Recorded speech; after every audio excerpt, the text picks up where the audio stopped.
আল্লাযীনা ইউবাল্লিগুনা রিসালাতিল্লাহি ওয়া ইয়াখশাউনাহু ওয়া লা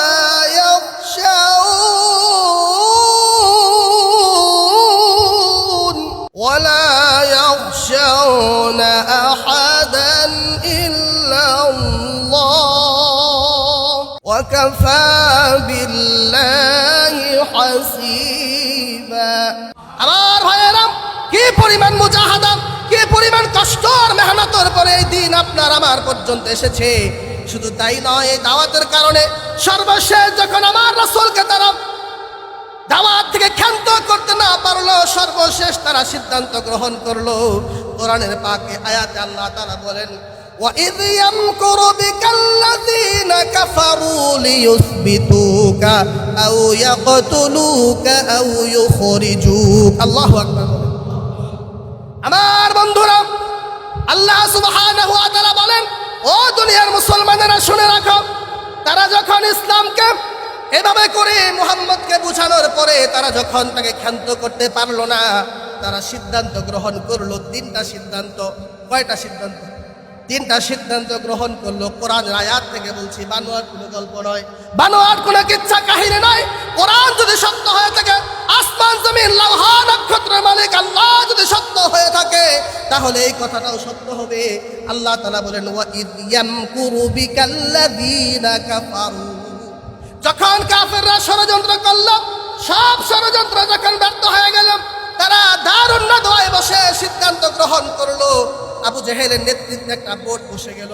আবু সুফিয়ান, উতবা, সাইবা, ওয়ালিদ ইবনে মুগীরা, এভাবে করে মক্কার সবচেয়ে গণ্যমান্য নেতাগুলো আমার রাসূলের বিরুদ্ধে সিদ্ধান্ত গ্রহণ করার জন্য বোর্ড মিটিংয়ে বসে গেল। তারা প্রথমে প্রস্তাব প্রদান করলো যে মুহাম্মদকে চিরতরে বন্দী করা হোক, যাবজ্জীবন কারাদণ্ড দেওয়া হোক। ইতিমধ্যে আমাদের সকলের শত্রু শয়তান এসে উপস্থিত হয়ে গেল। মুরব্বী লোকের একটা ভেষ ধরে সকলের সামনে দিয়ে ঢুকে এসে বলল, আমি তোমাদের উপকার করতে চাই, আমি তোমাদেরকে সঠিক সিদ্ধান্ত নিতে সহযোগিতা করব, তোমরা আমাকে অনুমতি প্রদান করো।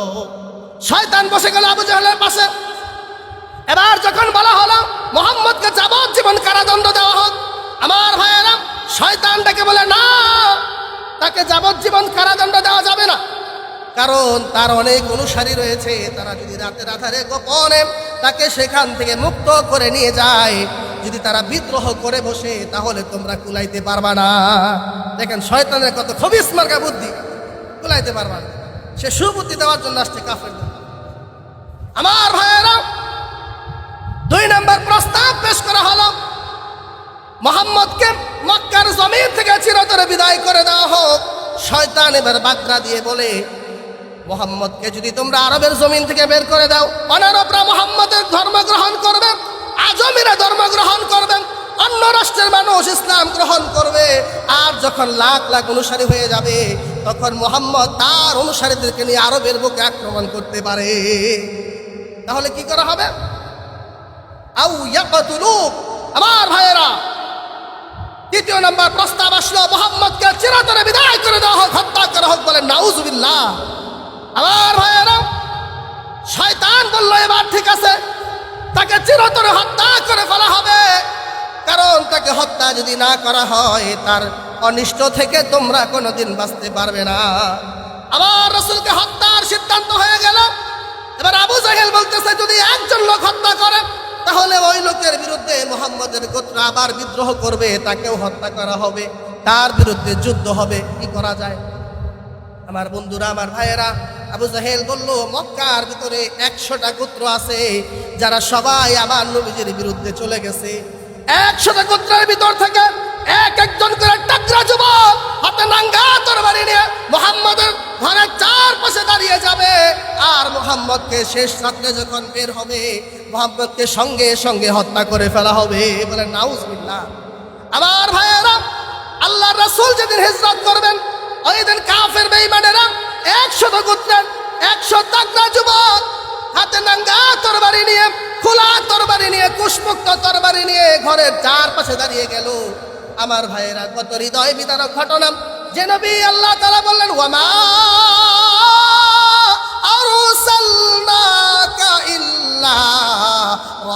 রাহমাতাল লিল আলামিন। আল্লাহু আকবার। ও পৃথিবীবাসী, আমি তোমাদের কাছে একটা রহমত পাঠাইলাম। কাফেরদের জন্য রহমত, মুনাফিকদের জন্য রহমত, নাস্তিকদের জন্য রহমত। শুধু মুসলমানদের জন্য রহমত নয়, শুধু মানুষের জন্য রহমত নয়, তামাম পৃথিবীর কীট পতঙ্গের জন্য আমার রাসূলকে রহমত বানায় পাঠাইছি। বলেন সুবহানাল্লাহ। ও দুনিয়ার মানুষেরা, 100 যুবক আমার রাসূলকে হত্যা করার জন্য হিজরতের রজনীতে দাঁড়িয়ে গেল। আল্লাহ তাআলা এই ঘটনা আমার রাসূলকে জিবরীলের মাধ্যমে জানিয়ে দিলেন।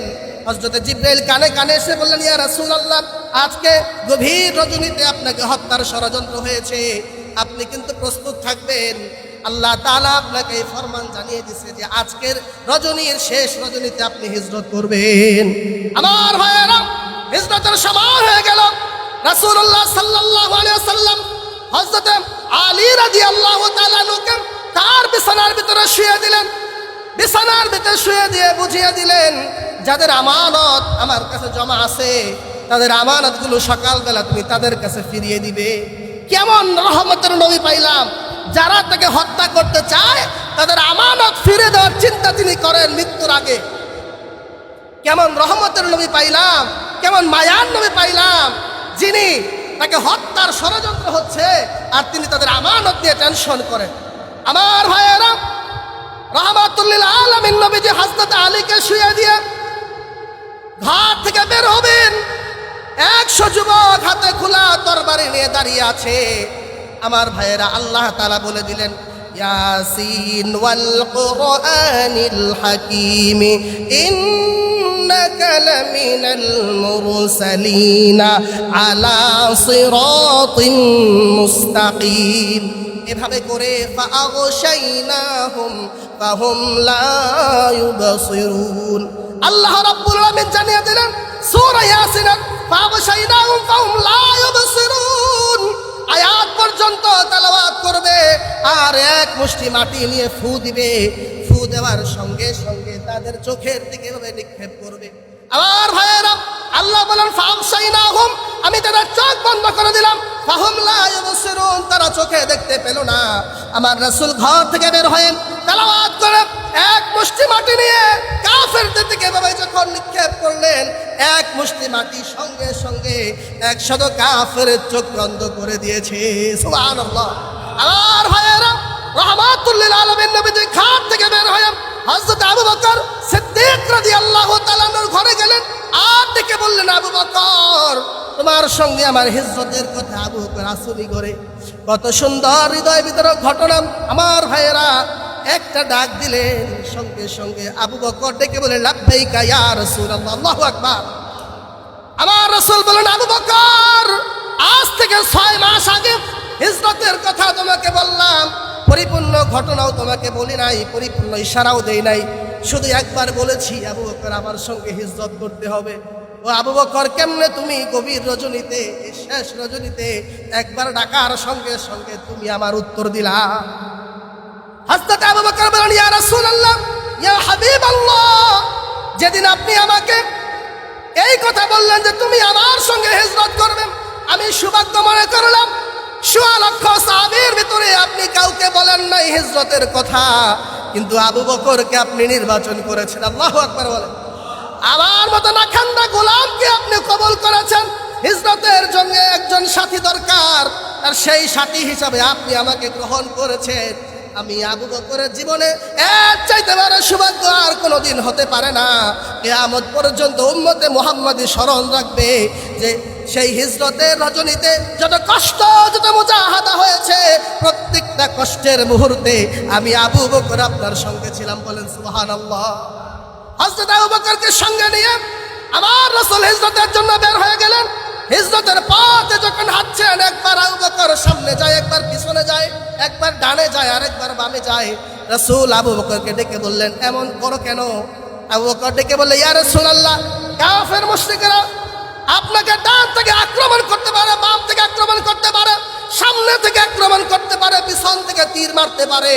এজন্য আমি চিন্তায় পড়ে গেলাম, এজন্য আমি চতুর্দিকে দৌড়াই। যদি তীর আসে তাহলে আমার পিঠের ভিতরে যেন লাগে, যদি তীর আসে সামনে থেকে আমার বুকে যেন লাগে, ডান থেকে তীর আসলে যেন আমার সিনায় লাগে, বাম থেকে তীর আসলে যেন আমার বাম সিনায় লাগে, কিন্তু একটা তীর যেন আপনার শরীরে না লাগতে পারে। বলেন আল্লাহু আকবার।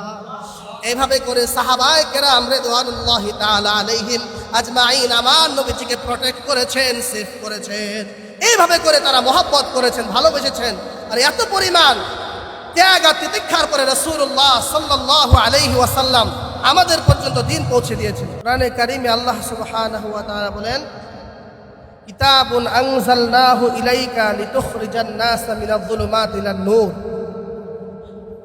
আমি যে কিতাব নাজিল করেছি, এই কিতাব নাজিল করার সংক্ষিপ্ত ভাষায় যদি বলি, উদ্দেশ্য হচ্ছে আমাদেরকে অন্ধকারের পথ থেকে, আর অন্ধকার অর্থ হচ্ছে গুনাহ, অন্ধকার অর্থ হচ্ছে জুলুম, যত প্রকার গুনাহ আছে সকল প্রকার গুনাহকে অন্ধকার বলা হয় আরবি ভাষায়। তো এই গুনাহ থেকে আমাদেরকে বাঁচায়া জান্নাতের পথে নিয়ে যাওয়ার জন্য আল্লাহ বলছেন, লিতুখরিজান নাসা মিনাজ যুলুমাতি ইলান নূর, অন্ধকার থেকে আলোর দিকে নিয়ে আসার জন্য। মুফাসসিরিনে কেরামগণ বলেন, আলো হচ্ছে জান্নাত, আলো হচ্ছে হেদায়েতের পথ। তো সেই জান্নাতের পথে নিয়ে যাওয়ার জন্য আল্লাহ তাআলা কিতাব নাজিল করেছেন। অন্য আয়াতে আল্লাহ বলেন, লাকাদ জাআকুম মিনাল্লাহি নূরুন ওয়া কিতাবুম মুবিন, তোমাদের কাছে আমি প্রেরণ করেছি দুইটা জিনিস। এক নাম্বার হচ্ছে নূর, এই নূর দিয়ে আপনার আমার হাবিব সাল্লাল্লাহু আলাইহি ওয়াসাল্লামকে বোঝানো হয়েছে যে তোমাদের কাছে প্রথম আমি একজন রাসূল প্রেরণ করলাম। দুই নাম্বার ওয়া কিতাবুম মুবিন, গর্ববোধ করার মতো, প্রাউড ফিল করার মতো এমন একটা কিতাব দিলাম, যেই কিতাব কিয়ামত পর্যন্ত, একেবারে পৃথিবী শেষ হওয়ার পর্যন্ত গ্রান্টেড, যেই কিতাব সর্বশেষ পৃথিবীর শেষ সময় পর্যন্ত এই কিতাব থাকবে, মানসুখ হবে না, যেই কিতাবের বাণীগুলো আমাদের জন্য থাকবে। তো এই কিতাবের ভিতর থেকে এতক্ষণ যাবত আমরা আলোচনা করছিলাম যে আল্লাহ সুবহানাহু ওয়া তাআলা তার রাসূলকে যে আমাদের জন্য পাঠিয়েছেন, তিনি কি পরিমাণ কষ্ট আর মেহনত আর মুজাহাদা করে তিনি আমাদের পর্যন্ত দিন পৌঁছে দিয়েছেন, ইসলাম পৌঁছে দিয়েছেন। তার এই কুরবানির বদৌলতে আজকে আমরা দিন পেয়েছি, ঈমান পেয়েছি। আল্লাহ তাআলা বলেন, কুল ইন কানা আবাউকুম ওয়া আবনাউকুম ওয়া ইখওয়ানুকুম ওয়া আজওয়াজুকুম ওয়া আশীরাতুকুম ওয়া আমওয়ালুন ইqtaraftumūhā ওয়া তিজারাতুন তাখশাউনা কাসাদাহা ওয়া মাসাকিনু তারদাউনাহা আহাব্বা ইলাইকুম মিনাল্লাহ। আল্লাহ সুবহানাহু ওয়া তাআলা বলেন, ও পৃথিবীর মানুষেরা, কুল ইন কানা আবাউকুম, তোমরা তোমাদের পিতা মাতার চাইতে, ও আবনাউকুম, তোমাদের সন্তান সন্ততির চাইতে, যে সন্তান সন্ততিকে তোমরা জীবনের চাইতে বেশি মহব্বত করো। অনেক মানুষ সন্তানকে নিজের জীবনের চাইতে বেশি ভালোবাসে।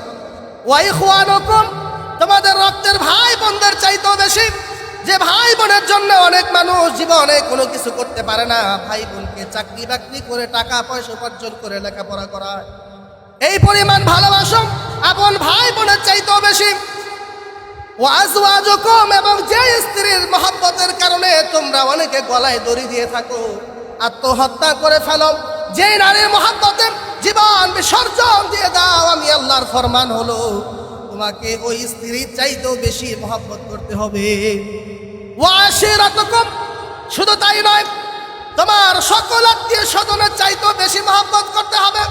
ওয়া আমওয়ালুন ইqtaraftumūhā ওয়া তিজারাতুন তাখশাউনা কাসাদাহা, যে সম্পদ তুমি তিলে তিলে গড়ে তুলেছো, যে সম্পদের কারণে তোমার রাত্রে বেলা ঘুম হয় না, যে সম্পদ উপার্জনের জন্য জীবন বাজে লাগিয়ে দিয়েছো, ওই সম্পদের চাইতে আমার রাসূলকে বেশি ভালোবাসতে হবে।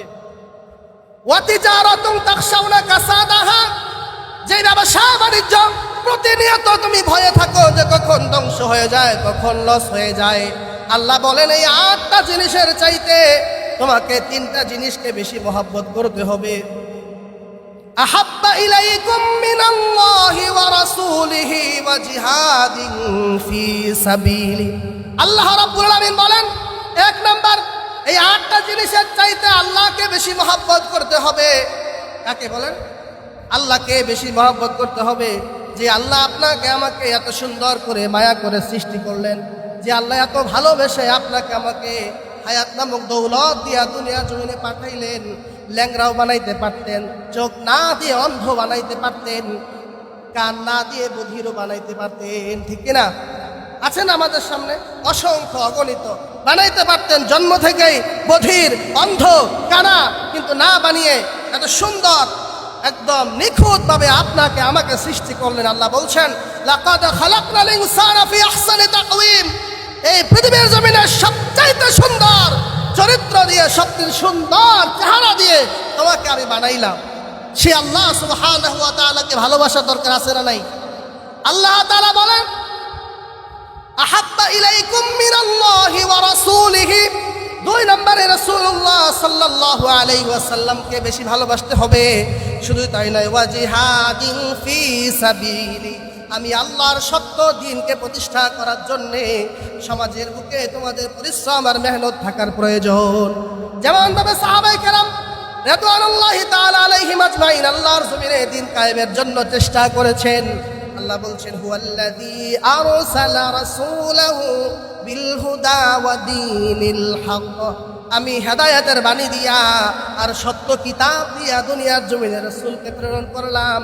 তার কারণ হলো লিয়ুতহিরাহু আলাদ-দীনি কুল্লি, যাতে করে এই সমাজের ভিতরের সকল অন্ধকার দূর করে, সকল প্রকার অপসংস্কৃতি দূর করে সমাজের বুকে আল্লাহর দ্বীন প্রতিষ্ঠা করা যায়। আল্লাহর দ্বীন যদি প্রতিষ্ঠা হয়, আল্লাহর রাসূলের আদর্শ যদি বাস্তবায়িত হয়, তাহলে কি আমরা নাজাত পেতে পারি, আমরা মুক্তি পেতে পারি। আল্লাহর রাসূলের মহব্বতের জন্য অন্তরের ভিতরে গভীর থাকা চাই। এত পরিমাণ মহব্বত প্রয়োজন, যেই পরিমাণ মহব্বত হইলে পরে কিয়ামতের ময়দানে সুপারিশ পাওয়া যাবে, হাসরের ময়দানে সুপারিশ পাওয়া যাবে। আমার ভাইয়েরা, এজন্য আমরা রাসূলের মহব্বত বাড়াইব ইনশাআল্লাহ। আমরা আপনাদের প্রতি আমার দাবি থাকবে, জীবনে একবার হলেও রাসূলের জীবনীটা পড়বেন। যদি জীবনীটা পড়েন তাহলে আপনি 50% আগে যেতে পারবেন। রাসূলের জীবনীটা পড়লে আপনি বুঝবেন যে আমার কি করা উচিত, কোন পথে যাওয়া উচিত। আমি তো সেই নবীর উম্মত, আমি তো সেই রাসূলের উম্মত, তাহলে আমাকে কোন পথে যাওয়া উচিত আপনি রাসূলের জীবনী পড়লেই অনেকটা বুঝতে পারবেন। আপনার পড়া উচিত, যেহেতু রাসূলের উম্মত, জীবনে একবার হলেও সেই রাসূলের জীবনী পড়া উচিত। একটা জীবনী পড়েন, আপনার জীবন পরিবর্তন হয়ে যাবে, আপনার জীবন চেঞ্জ হয়ে যাবে। এজন্য রাসূলের জীবনী আপনারা, অনেক বেশি টাকা লাগে না, জায়গা জমি কিনতে যেই টাকা লাগে ওই পরিমাণ টাকা তো লাগে না। আপনি 200 টাকার ভিতরেও পেয়ে যাবেন, 500 টাকার ভিতরেও পেয়ে যাবেন, 1000 টাকার ভিতরেও পাবেন, যেমন চান তেমনই পাবেন। একটা জীবনী পড়েন, কিছু সময় দেন রাসূলকে জানার জন্য, আপনার রাসূল কেমন ছিল। আপনি যদি নাই জানেন যে আপনার বাবা কেমন ছিল, ভালোবাসা কাজ করবে। যারা দেখবেন বাবাকে পাইছে, বাবার মোহাব্বত পাইছে, ভালোবাসা পাইছে, তারা কিন্তু বাবাকে অনেক ভালোবাসে। আর যারা জন্মের পরে বাবাকে দেখে নাই, তারা কিন্তু অতটা ভালোবাসতে পারে না। তো আপনি আমি যদি আপনার আমার রাসূল সম্পর্কে না জানি, তাহলে কিভাবে ভালোবাসবো? তিনি কেমন ছিলেন, কিভাবে কথা বলতেন, কিভাবে খাইতেন, কিভাবে মানুষের সঙ্গে আচরণ করতেন, ব্যবহার করতেন, শিষ্টাচার কেমন ছিল, কিভাবে রাষ্ট্র পরিচালনা করলেন, কিভাবে আরবের একজন সাধারণ, তিনি যখন আরবের নবুয়ত লাভ করলেন আরবের জমিনে, তখন তাকে কত পরিমাণ কষ্ট, অত্যাচার, নির্যাতন করা হয়েছে। তো এই অবস্থান থেকে একজন রাষ্ট্রপ্রধান কিভাবে তিনি হইলেন, কিভাবে কত কষ্ট নির্যাতন সহ্য করে তিনি দাওয়াত একের পর এক দিয়ে গেলেন, একের পর এক মার খাইলেন, কিভাবে তিনি সহ্য করলেন। যদি আপনি এগুলো না জানেন, তার প্রতি আপনার মায়া মোহাব্বত কাজ করবে না। আর যদি আপনি জানেন, আমি যদি জানি, তাহলে মায়া কাজ করবে, ঠিক কিনা বলেন? এজন্য রাসূলের প্রতি মোহাব্বত আমাদের বৃদ্ধি করা দরকার।